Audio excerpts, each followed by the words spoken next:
जय माता दी।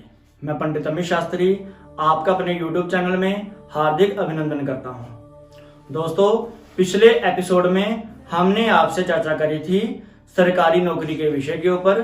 आज के एपिसोड में हम आपसे चर्चा करने जा रहे हैं शीघ्र विवाह के विषय के ऊपर। वीडियो को शुरू करूं इससे पहले मैं आपसे कहना चाहता हूं, यदि आपने हमारे चैनल को अभी तक सब्सक्राइब नहीं किया है तो कृपया पहले से सब्सक्राइब अवश्य कर लें। बेल आइकन को प्रेस करना ना भूलें, जिससे कि हमारी वीडियो की जो नोटिफिकेशन है तुरंत आपके पास पहुंच सके। तो चलिए वीडियो को शुरू करते हैं। दोस्तों, ज्योतिष शास्त्र में कुंडली का जो 7वां भाव होता है, इसको हम विवाह शादी के लिए देखते हैं। 7वें घर से ही हम अपने जीवन साथी को, अपने लाइफ पार्टनर को देखते हैं। इसके साथ साथ जो कुंडली का दूसरा घर होता है और कुंडली का 12वां घर होता है, ये भी विवाह के संयोगी भाव माने जाते हैं, क्योंकि दूसरे घर से हम अपने ससुराल को देखते हैं और 12वां घर जो कुंडली का होता है, इससे मियां बीबी के जो बेडरूम के जो सुख होते हैं, इनको देखा जाता है।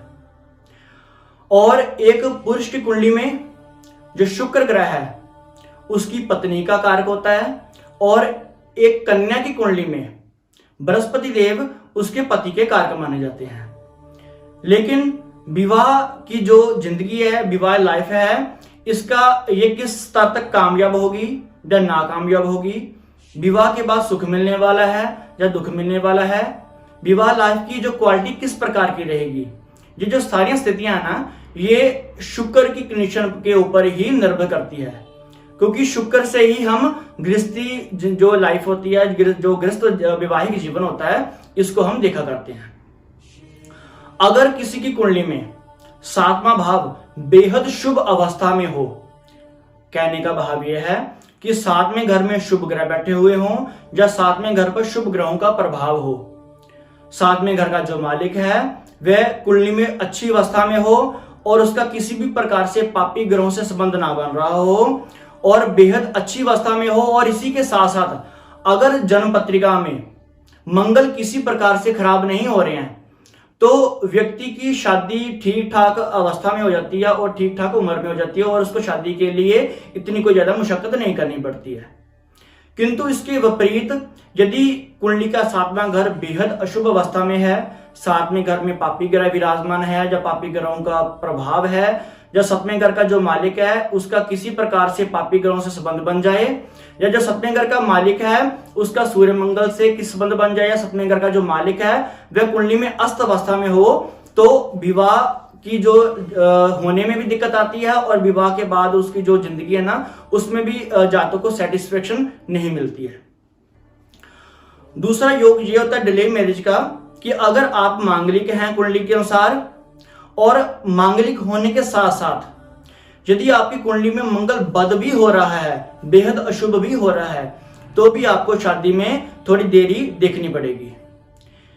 इसके साथ साथ अगर जन्म कुंडली में चंद्र मंगल का टकराव हो, जब चंद्र मंगल का जो मेल है ना, ये अशुभ राशियों में और अशुभ ग्रहों में बन जाए, तो व्यक्ति की शादी की उम्र बीती जाती है, लेकिन उसकी जो शादी की बात है वह सिरे नहीं चढ़ पाती है।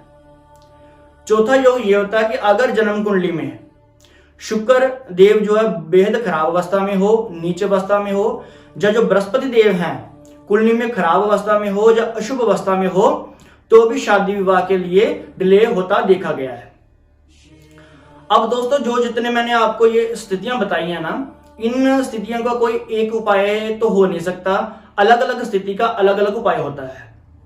तो यहां पर मेरी आपको यही एक एडवाइस है कि आप अपनी जन्म कुंडली का पर्सनली तौर पर आकलन अवश्य करवाएं, और कुंडली का आकलन करवा करके जो ग्रह शादी के लिए बाधा उत्पन्न कर रहा है, शादी में डिले कर रहा है, उस ग्रह का आप निदान कर दीजिए। क्योंकि एक बार जब आपने समस्या को पकड़ लिया, उसकी जड़ को पकड़ लिया, तो ज्योतिष शास्त्र के अनुसार उसके उपायों के द्वारा उस समस्या का निदान बड़ी आसानी से किया जा सकता है। यदि आपकी कुंडली में बृहस्पति खराब है और आप एक कन्या हैं, तो आप हर वीरवार को नहाते समय नहाने वाले पानी में 3-4 चम्मच जो हल्दी पाउडर को घोल करके नहाइए। इससे आपका बृहस्पति मजबूत होगा और शादी विवाह में आने वाली दिक्कतें आपकी दूर होंगी। यदि आप पुरुष हैं और शुक्र आपकी कुंडली में खराब है, तो आप हर शुक्रवार को नहाते समय दही की मालिश करके नहाएं। इससे आपका शुक्र एक्टिव होगा, शुक्र मजबूत होगा और विवाह शादी में होने वाली जो दिक्कतें हैं वह दूर होंगी। अगर जन्म कुंडली में मंगल की अवस्था के कारण, जब मंगल की कंडीशन के कारण आपको विवाह शादी में डिले हो रहा है, तो आप हर मंगलवार को 400 ग्राम गुड़ की रेवड़ियां अपने सिर से 7 बार एंटी क्लॉकवाइज घुमा करके उसको बहते हुए पानी में जल प्रवाह अवश्य करें। आप एक तांबे का लोटा लीजिए, उसमें साबु चावल भर लीजिए और तांबे के लोटे का जो मुख है उसको लाल कपड़े से बंद कर दीजिए और तांबे के लोटे के बाहर आप लाल चंदन का लेप कर दीजिए।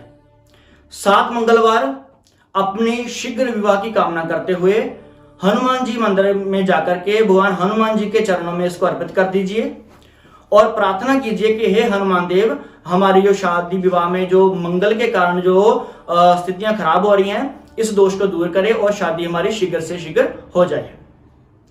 अगर जन्म पत्रिका में चंद्र मंगल के मेल के कारण विवाह शादी में डिले हो रहा है, तो आप 4 शवाए 4 गिलास पानी में आप इसको सोमवार की रात को उबाल लीजिए और इसको जब ये उबल के ये पानी आधा रह जाए तो इसको किसी भी पात्र में भर करके अपने सिरान रख के आप सो जाइए।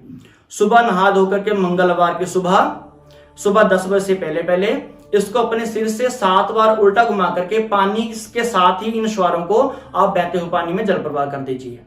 इस उपाय को भी आप 7 मंगलवार जो 9 मंगलवार लगातार कीजिए। यदि कुंडली में पापी ग्रहों की वजह से शादी विवाह में डिले हो रहा है, तो आप क्या करें, आप एक पानी वाला नारियल लीजिए।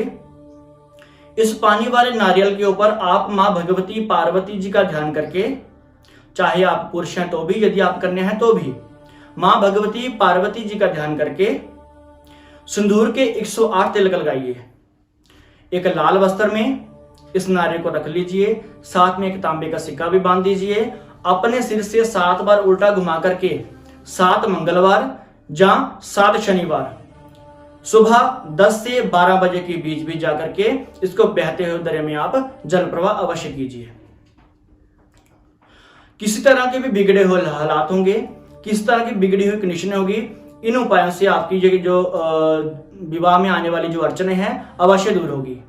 हमारे द्वारा बताई हुई जानकारी आपको कैसी लगी, हमें कमेंट बॉक्स में कमेंट करके अवश्य बताएं। वीडियो को ज्यादा से ज्यादा लाइक और शेयर करना ना भूलें, ताकि इस जानकारी का अन्य लोग भी लाभ उठा सकें। इसी प्रकार हम आपसे और भी विषयों पर चर्चा करते रहेंगे। इजाजत दीजिए। जय माता दी।